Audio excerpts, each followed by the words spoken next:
করেছেন তিনি হলেন আমাদের নেতা এম এ হান্নান ভাই। আর তারেক রহমান সাহেবের এই দানিশ শীষ মার্কা জয় যুক্ত করতে হলে অনেকে অনেক বলে গেছেন। আমি আপনাদের কাছে একটি আবদার রাখবো,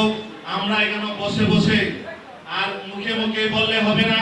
আমাদের প্রত্যেকের যার যার একটা পরিবার আছে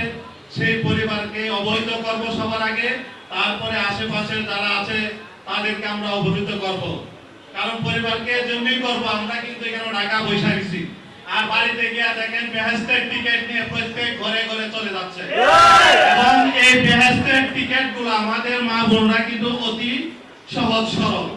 তাদের এই যখন বেহেশতের টিকিট বলে উড়াইবে ভাই আমার ঘরে 5টা ভোট, এখান থেকে আপনি যদি একটা ভোট দেয়া দেন কোনো ক্ষতি হবে না, কিন্তু এই আমার ঘরের 5টা ভোট থেকে যে একটা ভোট চলে গেছে তার মানে আমার থেকে 2টা ভোট মাইনাস হয়ে গেছে, কারণ এগুলো আমার রেগুলার ভোট। সেই হিসাবে আপনার